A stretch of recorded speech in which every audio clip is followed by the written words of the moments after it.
Hello. Okay, so we are here at ASW. We are just going to wait for some people to join. So we're just going to give it a few seconds for that to happen whilst we collect our thoughts, reflect on the day. Reflect on the day to come. Exactly. Okay. Let's see. We've got lots of people, Fred. Lots of people were coming on. We're really excited about this event. So I'm sure we're going to have lots of people with lots of questions as well. Great. It's fantastic. And as you said, I'm open for any questions. Any question. Okay. Did you hear that, everybody? Any question. It's all fair game. It's like, it's all about the conversation. So I'm happy to talk. You have to be prepared for everything, I imagine, with that. It is kind of true. I mean, like I said, it's like my first, literally, I think the very first time after I wrote the book, I did my first talk. It was for the Harvard Club, I told you. And the dating questions, I was like, didn't expect that, but I think I've got an answer. Yeah. But that's the stuff. It's relationships. It's what everybody kind of understands about life. Everyone. It's relatable for everybody. It doesn't matter where you come from, what you do. That's why it's perfect. It's a perfect topic. And that's what's so interesting, Rebecca, is that it doesn't break down by institutions. So you'd think, well, maybe Harvard would be more stuffy or whatever, but it doesn't. People have the same concerns whether they're wherever they are, which is kind of interesting to see. I really love it. And also I think that kind of gives everybody that feeling of connection of everybody together as well. We're all one, really. We're all kind of after the same thing. That's right. It's a really great point. Lovely. Okay, let's see what we've got. We've got some more coming on. Hello to those who are joining at the moment. We are just waiting for a couple more to come on before we start everything. Okay, yeah, lovely. So I'm going to do, we're going to get started, and I'm going to do a little introduction for Fred so that everybody knows. Obviously, we'll have signed up already so that everyone knows who Fred is and where he's come from and all the rest of it. Okay. Right, here we go. So welcome, Fred. Welcome to ASW. Thank you so much for coming on. And I'm going to tell you a little bit about Fred for now. So Fred Dust is the founder of Dust & Company and works at the intersection of business, society, and creativity. As a designer, author, educator, consultant, trustee, and advisor to the social and business leaders, he is one of the world's most original thinkers, applying the craft and optimism of human-centered design to the intractable challenges we face today. Using the methodology from his book, Making Conversation, Fred also works as the senior dialogue designer with the Rockefeller Foundation to explore the future of pressing global needs. As a former global managing partner at the acclaimed international design firm of IDEO, Fred works with leaders and change agents to unlock the creative potential of corporate government, education, and philanthropic, that was a whole word for philanthropic organizations. There you go. So that is Fred. So welcome, Fred. Thank you so much for coming on. I'm delighted, and you can tell that I did not write that bio because I blush when No, it's wonderful. It's so beautifully written, and to be quite honest, I think so much of us were so intrigued by this because obviously this was on your event page and everybody was very much interested. And I think this conversation that we're going to have about conversations is really going to be something that everyone can really engage in. It's a niche. It's so niche. So that's kind of where I want to start with you. Really is this niche, where did it all start for you? How did you get into this very small but kind of relatable to everybody topic really for your life? Yeah, no, it's so funny, Rebecca, because I think you're right. It's very small and also maybe the biggest hot topic of our lives, right? So, I'll be honest. I think that I kind of three really interesting moments. One is that it's and it actually relates to what we're grappling with today, with what we're dealing with, actually, with kind of watching what's happening with Russia, Ukraine, and frankly, the rest of the world, is that I woke up to a shooting that happened in Las Vegas. This was actually a couple of years ago. And basically went through my day, didn't give any thought to it because we've gotten so comfortable, Rebecca, with living with crisis, right? It's we take crisis and we're like, oh, here's a new thing, and I'm not gonna deal with it. I'm just gonna let it be there in the background. Yeah. One might argue, Rebecca, even more so in the last couple of years. It's just one crisis after another. And then later in the day, I found out that a friend of mine had died in the shooting, and it kind of let me reflect in an entirely different way about that experience. And what I realized is that we have kind of abandoned the tools that we use to actually process the hard things in our lives, which are really conversation based. And so at that point, I really started to kind of investigate. Like, I was like, well, maybe we've never been good at it. Maybe we've always been bad at it. And actually, historically, when you look back, that's not true. We have had some really remarkable structures for the way conversations happen and the way we can do things. And so that's what sort of started it. And then, to be really honest, it was the elections and the shifts that happened in the United States and the feeling that nobody was able to talk to anybody, and recognizing that in essence, what I've been doing for the last kind of 20 years is helping design conversational structures that allow people to get to hard topics and do it in a fun and easy and interesting way. So it was kind of a discovery a little bit, Rebecca. Wow. And so your personal, it came from like, because I always find this really interesting, like generally, from what I've learned in life, is that people have, the reason why people do things is there's something very personal and there's a pain kind of driven from that perspective. So this was your personal kind of like pain point, really, to kind of really keep that motivation for this particular area of life. So essentially it's communication, isn't it? It is, it really is. And I think what's interesting is that it's the pain point. And also, and people often will be like, oh, did you learn this from working at IDEO? Did you learn this? And I was like, Rebecca, I learned this from my great-grandmother. Like my great-grandmother was like this like phenomenal conversationalist, an amazing storyteller. And like my mother was an incredible listener. And so it's kind of was like, it's been embedded in my life for like, my entire life. And you only kind of begin to realize it when you're like, oh, wait, I'm going to write a book. Oh, wait, I'm going to start a business and this. And it's amazing. That one little thing, it just starts to roll and you're like, oh, wow. And so many people want to hear about it. So many people are interested in it because I think it's one of those niche elements that, again, it's funny. People don't speak about it, even though it's about a conversation, like people don't really speak about it. It's really funny, Rebecca, because it's like, there's some people who I'll come across and they'll be like, really, I have to think about everything and now I have to think about making conversation as well. And the point is, I'm like, it's like, if you don't think about it, the consequences are really significant. Like I always think about like those conversations you're going into where you have like a pit in your stomach and you feel kind of like sick and maybe even a little afraid about the conversation. Yeah. And those are the things where it's like, once you start to kind of get ahead of them and get creative, you can actually kind of make those things go away in a really interesting way. So, yeah. Yeah, absolutely. Absolutely. So, I think the one of the big things obviously with this is what kind of do you consider to be a full-rounded conversation, like what is your kind of aspect, like thoughts about that?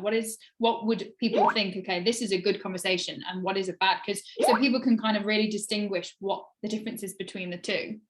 Yeah. And actually, I'll call out a couple things too as well, which is that there's a whole bunch of conversations in the world that you shouldn't design, right? So it's like, if you're like telling somebody a secret or you're gossiping or you're like laughing and telling jokes, that's like, as I think about it, that's the stuff of life. That's the best stuff we can ever hope for. So we don't have to work on that. It's really the places where you feel like there is conflict, or there's things where or you feel that pit in your stomach, or you know that it's actually it's really, and those are the places where you really want to kind of think about creativity and the ways you can kind of apply it.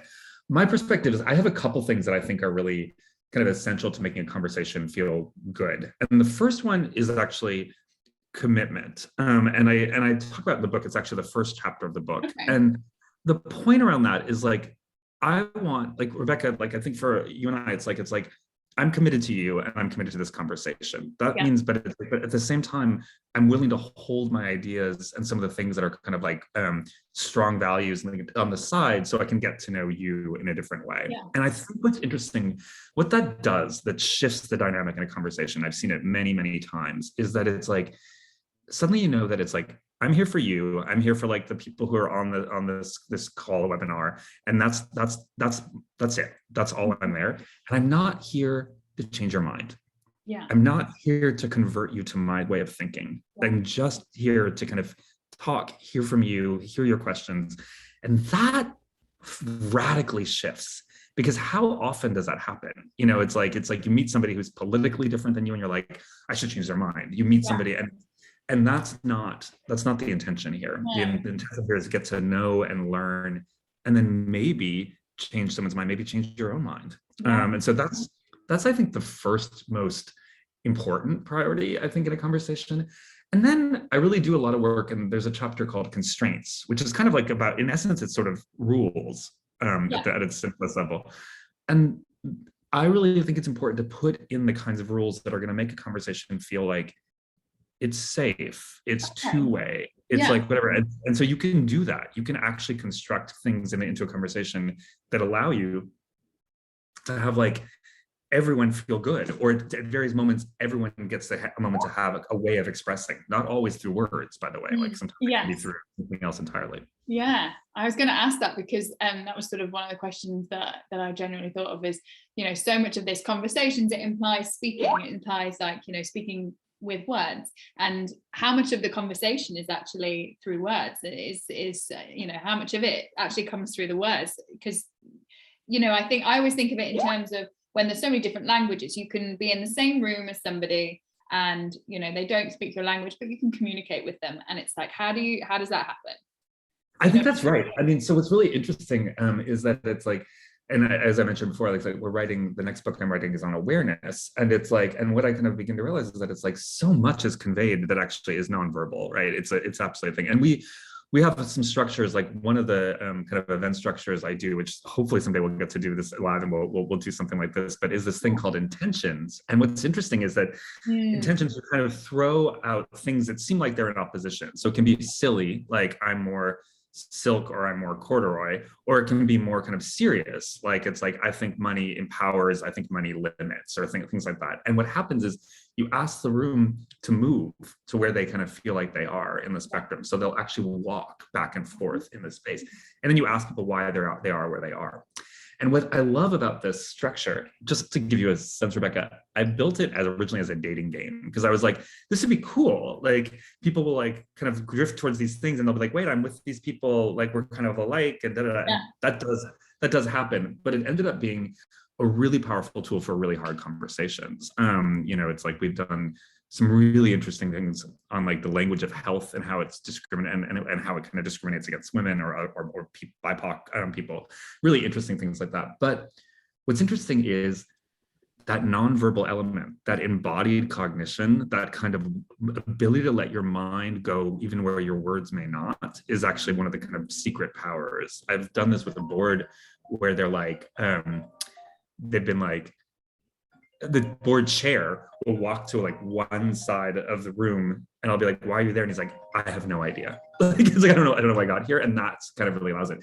The other thing I love about it is it lets people who are shy or don't feel like they can actually kind of articulate, kind of speak in a different way, which I think is really powerful. Yeah, absolutely. And it gives people, again, I think from what I've heard, and I've watched a couple of your videos as well, what I heard is this, it allows people the space. And I think so much of that, you know, when we've got our points and our opinions and everything, and so much of kind of like us trying to put ourselves forward, there's so much more behind it, that you have this space in order to be able to actually do that. And in order to have that with one another, you know, you've got to feel like you have that with the opposite person, you know, aside from you. And I think that's where the interesting part is, that I find what you say about all these like sort of rules. Can you go into a little bit more about that? What do you mean about the rules of like a conversation to kind of, I will. It would be more, does that happen in personal conversations, or as well as sort of business kind of conversations? Because I feel like that would be more relatable to the business side of the conversation. I mean, not necessarily. And so I'll give you a couple of really interesting, I'll give you some divergent responses. So let's go back. I think I'd mentioned that like when I was that somebody had basically asked me about dating, and the dating question was quite specific. It was like, I'm gonna meet this guy or girl, I can't remember what it was, like tonight, and I don't have time. I need to know if this is the person who's right for me now. Okay, so that was the question. And they were like, what do I do? Like, it's like, how do I do it? And so there's a way to kind of like implicitly put rules in there without actually explicitly saying them. And the way that I suggested is, I was like, we'll play a game with this person. So it's like, if you play a game of cards or you play whatever, and like, it's like, take note, are they cheating? Do they let you win? Is that like a good thing? Do you feel like they're actually kind of being really competitive? And so by doing that, you have already, the rules are set, because the game set the rules for you. But then you can start to kind of observe, well, what is this gameplay like? And does it actually indicate a little bit the ways that that person's going to relate to me? So that's one example. That's like a very small, like whatever. And my company, actually, we're in the midst of about to launch a secret game, which is all about kind of unpacking some of these things in interesting ways. But I'll give you one of my favorite examples of a rule and how it changed not just a conversation, but like it saves lives. So in around the 1840s in the US and actually around the world, dueling basically stopped. It actually became really rare after the 1840s for people to die in a duel. And part of that's because people were like, oh, I don't want to challenge you to a duel, Rebecca, on like something small and then like recognize that we could both die. That kind of doesn't feel right. And what happened that changed that is that for centuries, millennia even, the rules of duels had been pretty fixed. Like, here are the things that you had to do. It's like, here's the 5 or 10 rules of it was called Code Duello that actually had to stick. And then around 1840s, the rules changed. And what happened is, Rebecca, if I challenged you to a duel, I would then give you the rules. So you could design the rules of the duel in a way that actually made you feel like you were going to be comfortable going into the duel. And there's a really famous example in the United States of a duel, the most famous duel that never got fought, which is Abraham Lincoln was challenged to a duel by a friend. He was given the rules, and Abraham Lincoln designed the rules so that he basically was like, you'll fight with Revolutionary War broadswords, which are like 6 feet long or really long and heavy, and nobody could get within like 6 feet of each other. And so they got to the dueling ground and they were like, this is ridiculous. There's no way we were even going to be able to touch each other. And they laughed and went home. And so that's an example of like this idea that like even the notion, and this is a thing that I do often quite a bit, Rebecca, is like hand you the rules before we start a conversation and then you give them back to me. So one of the most common conversations I have to have that are hard is critique. Like I have to give somebody critique either on their performance or on the work that they're doing or the work itself. And often what I'll do is like, I'll say like, hey, I'm gonna be owning most of this conversation and giving you some feedback. Let me pass the rules over to you. Tell me like, what are the one thing you can't hear today, the stuff you don't want me to touch, and then tell me where you need the most help. And so like they'll have that moment, and then they've designed the structure by which we go into the conversation, so it feels more safe and more fair and more even. That makes so much sense. But because they feel like they're being heard. Then like they feel like they're being heard, because so much, I think, from again my own experience of conversations, because it's a topic that I like, is that you have some people, I mean, I like to call them, they like to vomit their words on you. Do you get those, the vomiters? Where they come up and they're like, I've got to prove whatever it is that I've got to say, and all of a sudden you're not having a conversation. The other person becomes a sounding board, and then all of a sudden you're not in this. So from what I'm getting from you is what you kind of do and teach in all these different various businesses or people or relationships or whatever it may be, is to really have that kind of like that polarization, like between you have this togetherness, like where you are both on the same page, and you can both be different, but you're at the same state, and that's I think that's hard in today's world at the minute, like to have that. So how do you feel like with the things that are going forward, like with what we're doing in social media and all these sorts of things, how are that's kind of being lost a little bit? Like, how do you see that impacting everybody? No, and it's interesting. Like I will tell you, there's a whole chapter that I wrote for somebody who was a friend, and I put that in the past tense, who was basically that, like a word vomiter, I think is what it's a vile way to say it, but I mean, it gets to the point, isn't it? yeah.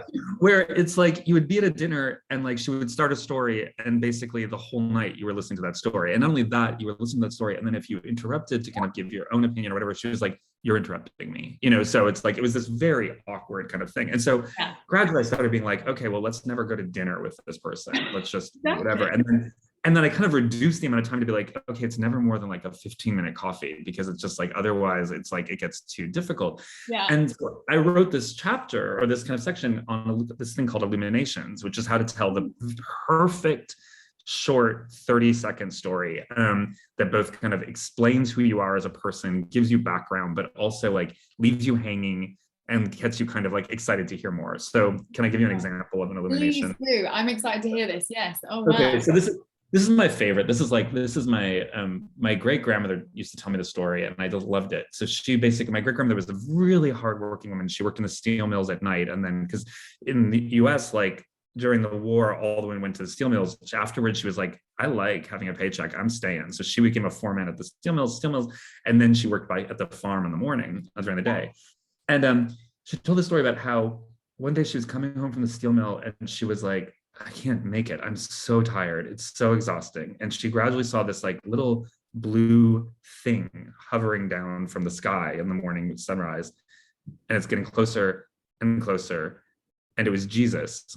And he winked at her and she had the ability to kind of move on for the day. So what I love about that story is that it's like, it tells you something about my grandmother, her work ethic. You know that she's a woman of faith. Like, it's like you learn this sort of stuff, but also like, you're going to show up to hear what happens tomorrow because you're like, wait, that happened? You know, it's like, and so those kinds of stories where it's like, you get a little bit of like, who is this person? But also it's like, it's okay, Rebecca, as the listener, to ask for something to be exciting or entertaining or interesting. Like often I'll say to somebody, I really want to hear what you have to say, but tell me in a way that's short and funny. You know, give it to me in 20 seconds and make me laugh. You know, so like you can give these little parameters that will actually help people be better conversationalists, you know, and then also make the conversation better as well.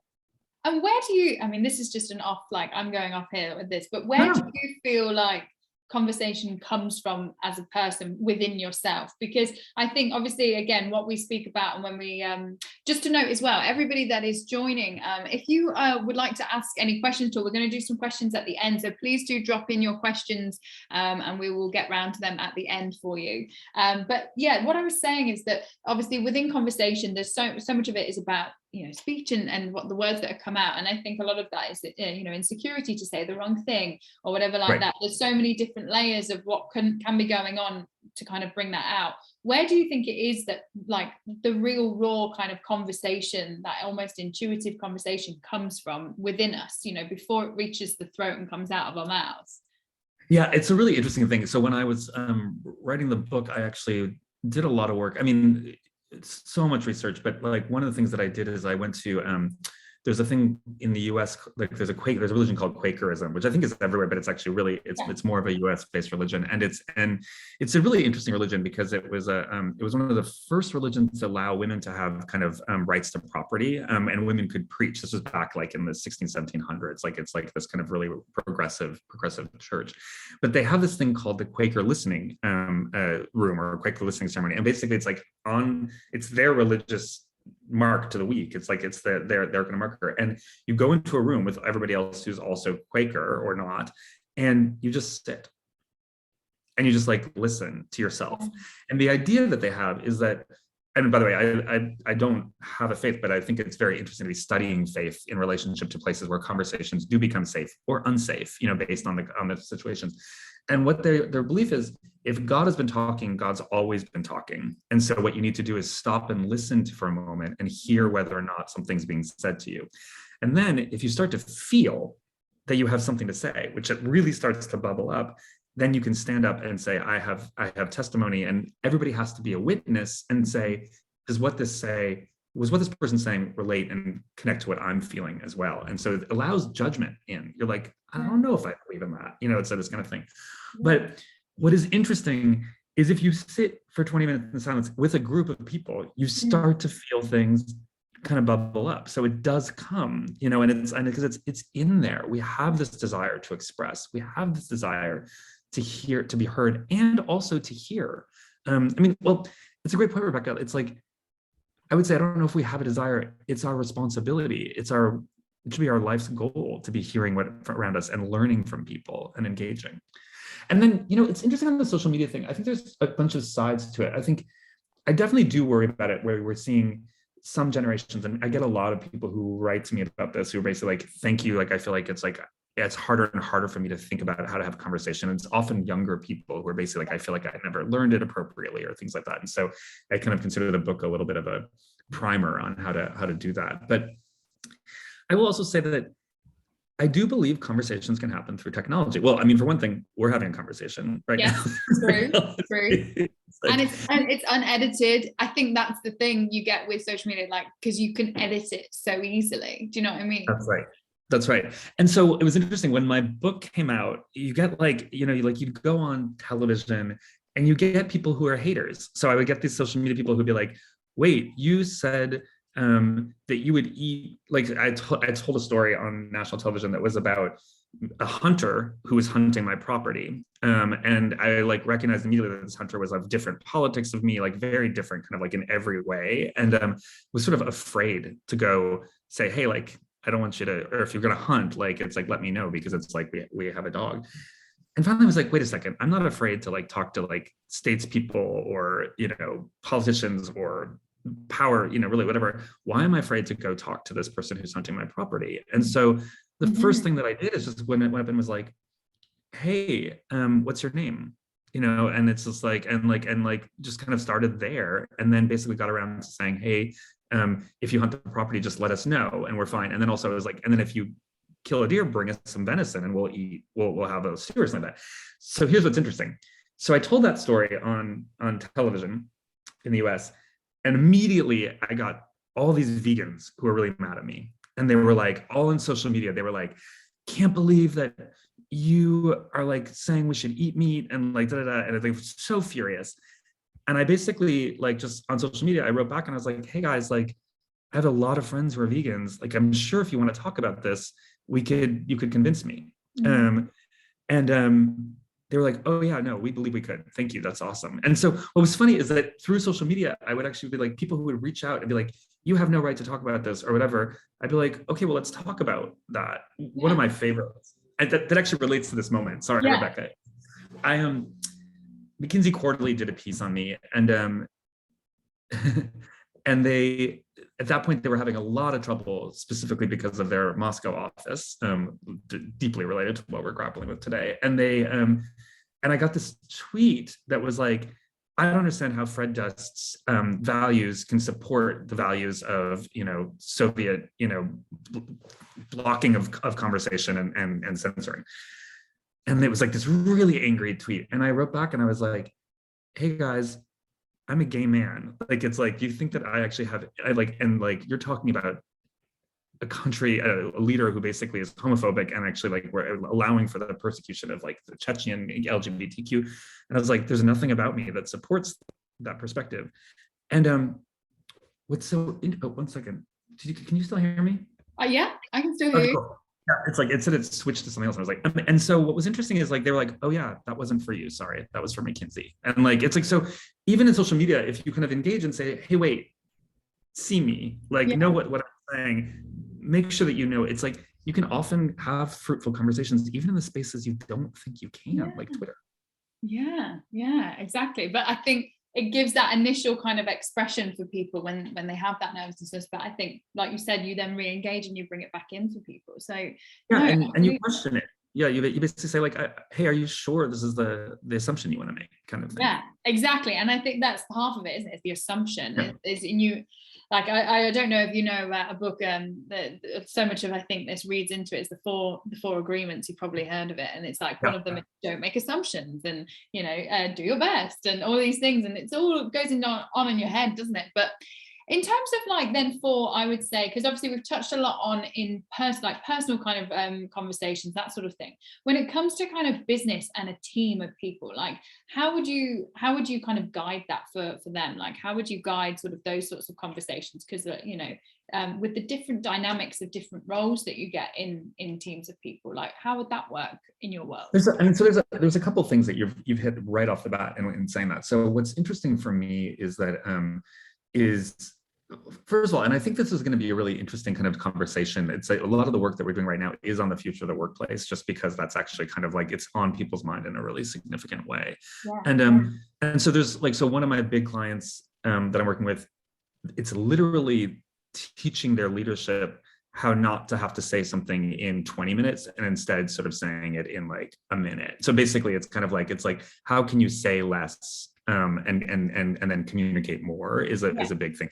It's basically, ironically, a kind of like, it's a series of seminars on how not to talk, which is something that I think a lot of leaders got to deal with the not to talk, so you know what to talk, like it's That's a great, I love that. It's a great way to say it. And so I think that that's like a first thing. I also have to sort of say that I think, and I feel this way as a leader of my company, and actually even in the companies that I work with, that we have to understand leaders as a kind of like, as holding space for people and kind of, and kind of like, and us as being kind of like nurturers and engaging with the community in a really interesting way. And so often with my own team, I'll start our meetings by just saying, what's going on with everybody today? And because it's like really quite literally, like if somebody's having something really serious going on in their life, like I'd rather that my team is working to see if we can fix that before we actually start to fix something else. So I had this one day where like one of my teammates was afraid they were going to get evicted. And so we were like, well, let's work on that first before we go into the conversation, because there would be no way that she could produce and participate in a conversation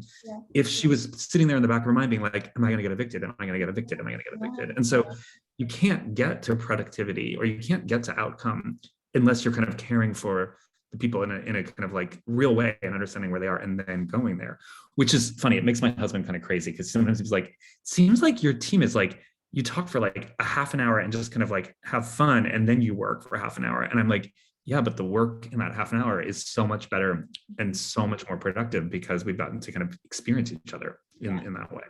And you've all like aligned, like I would say almost like vibrationally, you've all got on the same kind of vibration all of a sudden, haven't you? That's totally right. And it's like, and it just leads to kind of a more kind of joyful engagement. People feel like, it's like, I think people feel much more appreciated and kind of understood in a good way. So I think that's one thing. I will also say, and I think you alluded to it right up front, which is that if there are roles for people in a conversation or on a team, kind of being explicit about those roles helps, right? So it's like, so if you're like, okay, Rebecca, you're going to be the questioner, you're going to be asking questions, whatever. And like, that's, which is, kind of yeah, it's like, and so that's really helpful for me, because it's like, if we sort of agree that that's kind of like, how you come into it, then that means that I'm like, I'm not treading on your role, but also like kind of understanding what you are. And so by kind of understanding the roles that various people are playing in a conversation, you just can have a much more kind of fulsome conversation, and people can actually speak from where they are meant to come from. Or sometimes you can do something like, hey, I'm going to try in a different role, for a moment and kind of play it out. So even you can make it, and we've done this, make the roles explicit in a room and let people say, like, in this moment, I want to kind of take on this role or do this role. So absolutely. And interestingly, on that first part where you said, you with your team, you speak about what you feel, everyone's feeling at the start,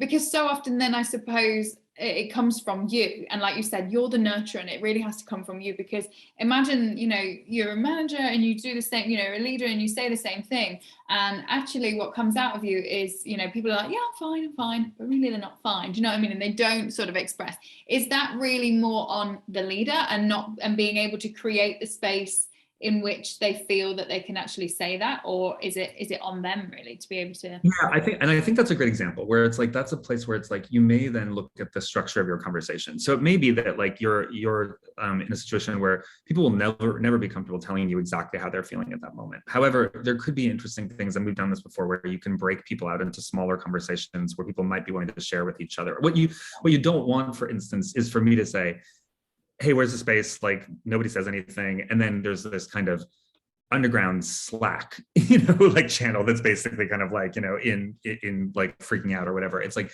you want to make sure that it's like in the room, even if it's not like something that you're hearing directly. So you can basically say, hey guys, let's then collect into small groups and you have conversations. And what I think, Rebecca, is that it's about practice. So the first time, no one will say something. The second time, no one will say something. But once you establish the practice and say, and also, I don't care if it's bad stuff. I prefer if it's fun stuff, So it's like, what was the weekend like? But it's like that's as exciting. And so you get people just kind of into that space and have those kinds of conversations. And then at some point, whether it's like the 10th or the 20th, you're going to start to hear what people are really thinking, because it's like you're just being persistent with that. And that's the point, Rebecca, is that ironically, given that we think of a conversation as an innate skill, it's actually a practice. 100%. Yeah, absolutely. I love that. I absolutely love that. Awesome. And so you speak out as well a lot about sort of, again, just to reiterate for anyone, if they've got any questions, just so make sure we've got some time at the end for you all. I actually wanted to share, if you've got a story in which someone, so that people can relate as well, what's your worst conversation that you've ever had? Like, what's the hardest conversation you've ever had to deal with yourself? And how did you kind of overcome it? Yeah, I mean, there's a couple. I mean, like, I think, there's this kind of notion that like firing people makes you stronger and a better leader. It's like, that's not really my sense of having fired people, is that that's really not the case. It's like you may be stronger, but it doesn't make you a better person necessarily at the end of it. But it was interesting for decades. The company that I used to work at, I would often be put in the position of being the person who would fire people, in part because it's like the way I would do it is just be like, you do it right up front. Like, it's funny. I had somebody who I was having lunch with recently, and they were like, oh, I thought you were going to fire me. And I was like, I would never invite you out to lunch and fire you. Like, it's like, I would fire you and then I would invite you out to lunch. And so I think what helped me in doing that was basically being like, this is happening, and then I'm still here for you, and like let's understand how we can be supportive and kind of work with that. And so that's one hard conversation. I'll tell you, the hardest conversation I've had, was the most recently one, was like about 4 years ago. I was brought on to be the CEO of a company. And as I came onto the company, and it was one of those things where it's like the interview process was very strange. It was very kind of like secretive. I didn't get to meet a lot of the people that I thought I should meet. And then I was flown out to the city that this company is in, and I was going to be meeting with the full board and like the full staff, or at least like the kind of the senior leadership. And I started like really looking at stuff that was kind of being sent to me, and I was like, wait a second, there's a lot of misrepresentation in what was happening in this process. And I think that's one of the reasons why I was kept in this tight spot. I was never allowed to actually have a conversation with a broader group of people, because I think there was a little bit of stuff that was being hidden. Yeah. And so I was talking to the board chair, and I was like, this is really serious, and it really threatens my perspective on this organization. And he's like, well, this is really serious for us. It threatens our perspective on whether you can be a leader or whatever. And I was like, okay, well, tomorrow we're going to this conversation with like the senior staff and the board. Let's make a plan for how that conversation goes. Let's make a plan for how that feels. Let's make a plan for what that looks like. Let's make a plan for the idea that we all are going to have some interesting, differing opinions. And he's like, we don't need a plan. Just come in and be super charming, and it's going to be fine. And I was like, that's not a plan. We don't make a plan, and I don't come. And I resigned, because like, it's like, he was just like, no, I don't think it's like, whatever, that's not why we brought you in. And that was hard. It was really, but I basically was like, I don't want to enter into a position where they're basically all of the chips or whatever are on me being charming, as opposed to actually the notion that we are structured and together and thinking about the ways that we're having hard conversations together. Like, never like just let something that may be innate or not kind of stand in for the fact that you need to feel good and safe in that conversation. I would have felt really vulnerable and in a position of kind of like on a back foot going in that way.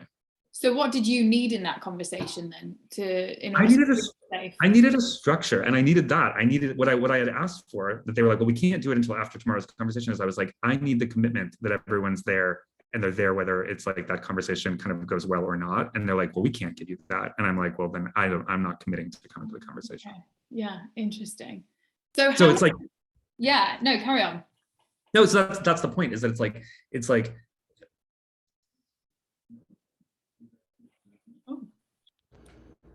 your sound did just go for a moment. Are you back? Oh, it's so weird. I'm gonna like turn off my Bluetooth. Blah, blah. There we go. That should be better. Okay. So how much of that conversation then lies in the detail? Because I think that's again, a lot of what people kind of get het up about is I need to, it's like I've got to have a script before I have the conversation. Like, how much of it is a script? How much of it is kind of like interactive and intuitive almost in that moment? Like, what are the kind of balances between that? Yeah, I mean, it's funny. I think it less as a script and more as like that there's structure, that you kind of know kind of where you're going for. And then there's actually some things you can do. So for instance, people often talk about taking a minute of silence. Like, I often find like 2/3 of the way through a meeting is a really good time to be like, okay, let's just be quiet for a bit, because it allows you to kind of just like say, okay, what have we learned?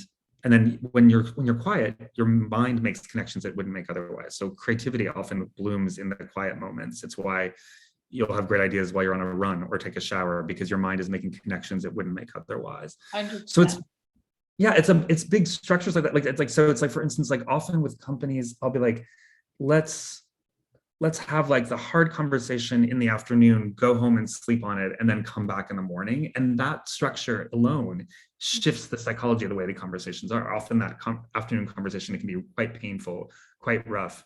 Then people sleep on it. And just because of the physiology of like our bodies, the morning conversation is more friendly, more up, more connected. And so there's really simple things.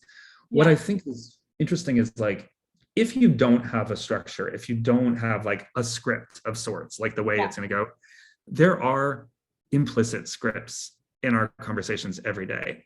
So a meeting agenda, by the way, the term agenda came from, it's Latin, and it was actually used for years in the idea of mass, because mass, like holy mass, has a script, right? So it's like, maybe you'll get a speech, and then you'll have a moment of silence, and then you'll have like you'll sing, and those things are all kind of meant to kind of lead you through the emotional kind of arc of what that mass is supposed to be like. So an agenda does the same thing, and it can do the same thing for you. It can establish the cadence of the way you want something to run, and that's really remarkable. And then the other thing I will say is, having a script also knows when you kind of be like, well, when you need to throw that script away, and how to kind of like, so one of my favorite stories is I was in Dharamshala, which is where the Dalai Lama is, and we were in like this 3-day meeting on ethics and values, and we got into like the second day, and the meeting was just, it went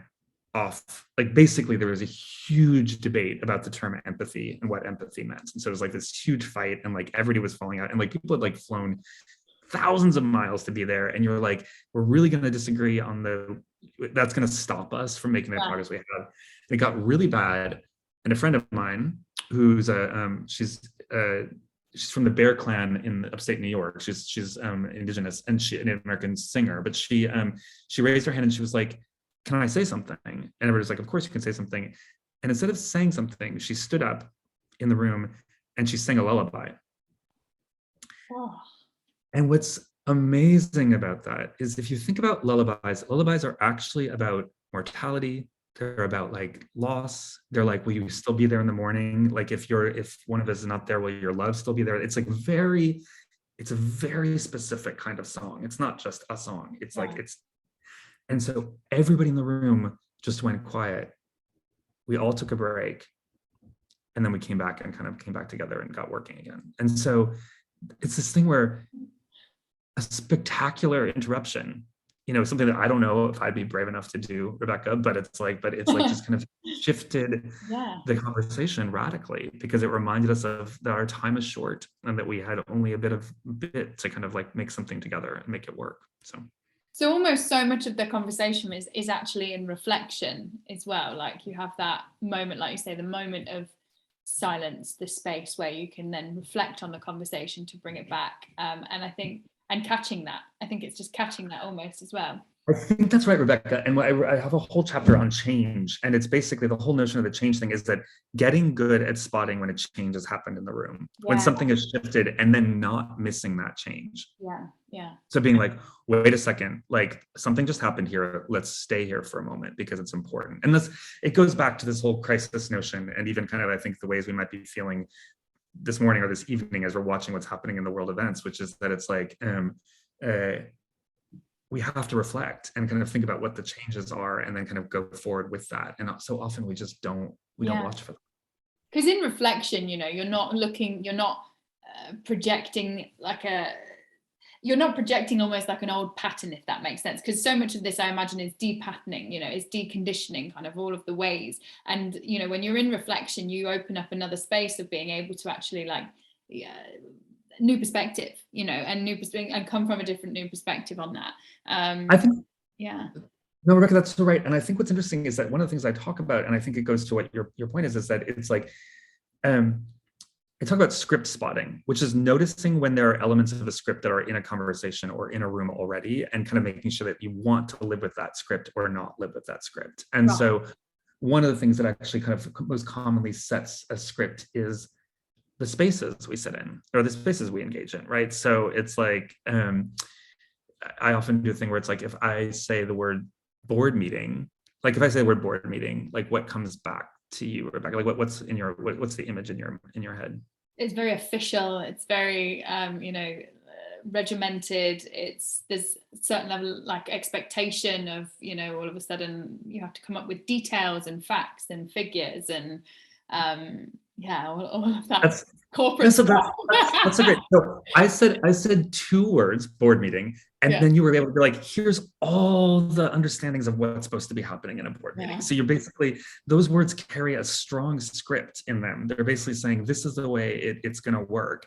And so if you basically take that board meeting and say, yeah, no, we're going to kind of spend the first time being entirely informal and get to know each other or whatever. It's like the moment you start to break those scripts, you start to kind of then take control of the conversation as opposed to letting the conversation take control of you. And that's a significant thing for us. Often we get the conversation actually becomes the controlling factor because the scripts are so well established that we know what's supposed to be happening. So. Why do you think over time they have been established in certain arenas, different areas of things? I mean, in many cases it was done purposefully, right? So it's like this was like, we need rules of order. We need to make sure there's confidentiality, things like that. But then I think what's really interesting is that rules or the kind of patterns that happen like it creatively, in the sense that it's like, you might start with something like one idea in the 1920s, and then gradually things kind of get adapted in or other things. And one of the things I write about quite a bit is how things get borrowed from other places into the workplace that may or may not be appropriate. So I'll give you an example from the book. So there's a premise right now. There's this thing called active listening, where it's like, I'm here for you, I'm listening. And if you Google it, for instance, there'll be people be like, I'm really interested, go on, but it's like, but it's not the same as saying like, I agree, or let me see if I can help you solve something or whatever. And so active listening was actually a form of cognitive behavioral therapy that came out as a response to Freudian therapy, where this guy was like, Freud, you can't like just have a single theory for how people kind of think. So he built this practice called basically this kind of active listening practice, where it's like, I would say, how was your day? And you were like, it's fine. And I'd be like, why was it fine? And you're like, it was hard. So why was it hard? It's like, and so it's basically, I'm not ever going to kind of engage any more than that, but you're going to keep kind of unpacking the things in your mind. So the idea was, it was a way for you to solve your problems. It wasn't about me. And I think that's a great example where it was meant for a certain kind of practice, and it got borrowed and pulled into the workplace in a way that actually can be quite destructive, because suddenly people are like, I'm listening, but I'm not really listening. I'm like, I'm nodding, it's like whatever. And there's a bunch of things like that where we've borrowed things and put them into cultural contexts that are not quite appropriate, and they throw things off. I mean, one that I think is really interesting there's a lot of controversy on is like, there was a author, I think she worked at Facebook, I can't remember where, but she wrote a lot about candor, radical candor, I think what it was. And the truth is, you put radical candor into a workplace and like, good luck. It's like you can put caring candor, you can put all kinds of candor in there, but radical candor, and you're like, good luck seeing that. And so I just think it's these things where it's like, we gradually let these things come in, and we're like, that's the script. And you're like, no, you can change the script anytime you want. We just let these things kind of build up and don't ask why we do these things. Absolutely. Yeah. Oh my gosh, so much food for thought there. So I thought also it'd be nice, I don't know if there's anything particularly you've got, like a tip or something that the guys that are listening, again, just after this, I'm going to be doing just some questions from anybody that has any questions. So please put them in the Q&A now so that we can get those ready. Just like a tip, something that people could sort of take away, they can try now in their conversations, and they can take their beats, with their conversations in their workplace, with their families, wherever it may be. Is there anything that you can kind of give to these? Yeah, I have a couple tips. Like, it's like it's all tips and tricks kind of thing. But it's like, I think there's one or two that I think are really interesting. One is don't feel like you have to have hard conversations about the hard conversations. Like, think about other ways you can actually do it. So one of the things that I write about a lot is like the value of art, books, film, television as a way to kind of have a conversation, but have it stay in the kind of the safe place of being kind of fictional, right? So you can basically be like, I don't really want to talk about teens and sex, but I'll talk to you about Euphoria, you know, like whatever, like the TV show, like whatever. And so it's like, it allows a proxy, a sort of safe structure to have a conversation that you wouldn't have otherwise. And I saw that really effectively used by a very religious set of women in Salt Lake City who really, really, really wanted to have a conversation and read 50 Shades of Grey. Okay. And so they basically, so like they use that, and that became like, by reading books like that, that became the way for them to talk about sex and sexuality in ways that they wouldn't otherwise do, because they just would be too shy to do it. So think about what the vehicles are to allow you to kind of have conversations. And then my all-time favorite tip is like, if you really can't have a conversation, like if you're like so mad at your mom about something, or you're like, you really hate your colleague or whatever, then don't like have it, instead do something together. So one of the things I sort of say is like, if you can't have a conversation, then do something. And that actually builds the same sense of camaraderie, same sense of connection that you have if you're in conversation. So, you know, if you like ask somebody to teach you how to play golf, and that's going to be a bonding experience, whether or not you actually like golf or not. Like, it's like, you know, I was doing a lecture in Hong Kong, and like they were like talking about the real radical disconnect between the youth and the kind of the far older generations. And they were like, what can you do? And I'm like, go to your grandmother and ask her to teach you your favorite recipe, or go, you know, it's like do these things that are like that are there, and that will actually help us heal without thinking that the conversation has to hold it all. So when in doubt, do something. Don't say something. Interesting. And do you think in the certain circumstance, because it just pinged on me as you were saying it, for instance, there is the hard conversation, you know, with your mum or somebody like that, and you say, okay, let's do something, and that kind of eases it in. Where does the level of kind of like, okay, am I avoiding this, or am I actually like still like in a level of avoidance, you know, in doing something like that, because you're maybe still not bringing the topic to the surface, if that makes sense? Or is that just more of a starting point to be able to then kind of lead into it? Is that what you mean? Yeah, I think that's right, Rebecca. And so the thing is that it's like, think about it this way, like it's like conversations for us are not like they're not like, we don't fix things in an hour. Like, it's like we're all entering into a long conversation with each other, you know. And so, you know, another very simple and kind of obvious kind of tip is don't see each other, don't be face to face. And so one of the things that we did is I went on pilgrimage to do research in it, because I was interested in the bonds that were made when people went on long journeys together, like walks. Yeah, how interesting. And what was fascinating about that is like, much of your conversations on pilgrimage, you're not face to face, you're actually like side to side, or someone's kind of a little bit behind you or whatever. And so it allows for a different kind of intimacy, a different kind of connection than if you're sitting face to face, which can feel really confrontational. And non-judgmental. It's like, right. It's like why like going for a car trip, like it can be so bonding, because you're like sitting there for like 6 hours in a car, and like it's like just like at some point like things get coming out in different ways. So yeah, so that's a phone in the background. I don't know where a phone. Phone from when? When is it? Which year is that coming in from?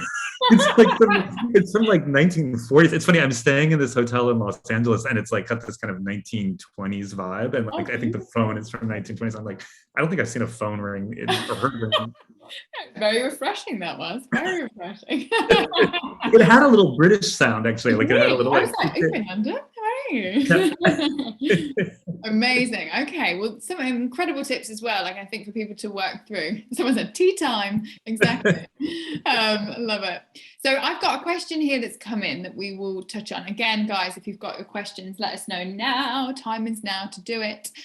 So question from anonymous attendee: how do you tell someone in a nice way that they need to learn to be a better conversationalist and stop the verbal vomit? Oh my, that was a bit like what we were saying at the start. How do you say it in a nice way? Yeah, I mean, it's like, I mean, the reality is that it's like, there's a couple ways. I mean, one of the reasons why, so just to give you a sense, like with that person I talked to you about that was basically would talk all night long, and then that's kind of why I wrote this whole section on Illuminations, which is like how how fast and how kind of like whatever. And then at some point, like, it was just clear that she wasn't going to be able to kind of like not do it. And so at some point I was like, we really can't be friends anymore, because it's like, I feel like I don't get to actually participate in the conversation. Yeah. So I think there are moments where you do have to sort of say, hey, like this is not, it's not working. It doesn't play out. Which interestingly did affect the way she kind of thought about herself as a communicator over time, which is really, really intriguing, I think. It's going to be in your next book of awareness. That's exactly right. And Rebecca, you just brought up a really nice other example, which is that one way you can do it, and it goes back to this reflection thing, is basically to sort of like stop. And I've seen people do this really expertly, and they'll be like, okay, stop. Like, what are we talking about here? Where are we in this conversation? Like, it's like kind of like roll it back for a moment and let everybody kind of get a moment to think, and then sort of say how that plays. But I think to your anonymous attendee, I think it's like, if you've got somebody who's like relentlessly not engaging in a conversation with you, then you've got somebody who's not committed to you. And that's actually a really interesting, like, that's a thing that we have to grapple with a little bit. Yeah. And does that go beyond the conversation itself? Is it, like I say, it's something, because how much of basically, like what we were saying at the start, how much of the conversation is kind of not the conversation, it's kind of what's going on underneath. And also, like, I'm such a big believer in, it's not what you say, it's how you say it, because you can tell it, totally. Someone can say something to you in two different ways and it comes out completely differently and you feel completely differently. So how much of that is something what you get taught as a child, but I mean, this goes on, like, this is good for everyone. No, I mean, it's really interesting, Rebecca. Like, I had like this, I think I read about it in the book, like, at this moment where it's like, I was moving into my house in New York, and the downstairs neighbor came up and she was just screaming at me. This was like the very first day that I had been in New York. It was like, moving is so hard anyway. And I was gonna like just yell at her. I was like, I'm not gonna be like some Californian, like, I'm gonna like stand up to this New Yorker. And instead I like took a breath, and then I was like, is this really the way you want our relationship to begin? Like, it's like, because it was like, whatever. And she like then paused and she was like, no. Oh. And then so it's like, just even pausing and saying, is this the conversation we want to be having? And they'll be like, it was like, wait a second, maybe not. Then you can actually move through it in a really interesting way. And in that sense, you're giving that person, again, the awareness and a reflection. They might not be aware of it. They're just so much in their, like, emotional wave of whatever it is. And then they all of a sudden come up against, oh, wait, actually, I'm affecting somebody else here. And that's obviously, it seems to be a big part of the conversation. And it may be, going forward, to give that person almost a mirror of what is kind of coming out. I think that's exactly right. And it's like, and it doesn't take much. Like, it really does kind of just take a moment to say, like, is this the conversation we want to be having? And then kind of going from there. So. Awesome. Well, we're coming to the end now. Honestly, I have enjoyed this so much. We've had a very interesting webinar. Thank you very much. There's some lovely comments there. Thank you so much for everyone that's been joining.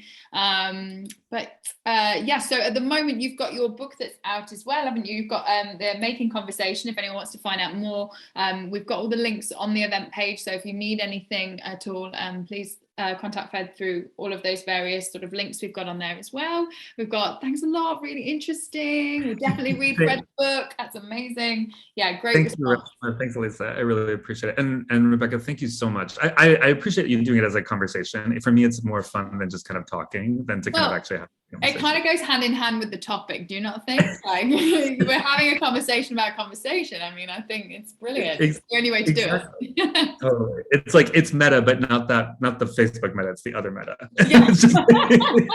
Exactly. Oh, well, it was so lovely to meet with you and speak with you on this. And hopefully good luck with all of the next book as well. We'll definitely all stay connected on socials and all of that sort of stuff. And we've had another one agreed. So nice to watch people's expressions instead of PowerPoint slides. That's lovely. Yeah, that's always good feedback. So thank you. I agree with you. Thank you so much. I'm like, for me, it's so much more fun as well. So, thank you. And let's all hope that we enter into some form of peaceful tomorrow, or like at least. I know. Yeah, sending it out there. It's crazy, but have a lovely week. And you, and the rest of your day, because you've got the rest of the day now, haven't you? And my birthday tomorrow. Oh, and your birthday, of course. Happy birthday. Have a lovely day tomorrow. Thanks so much, Rebecca. Thank you all. All right then. Thank you so much. We're going to sign off now. Take care. Bye-bye. Bye.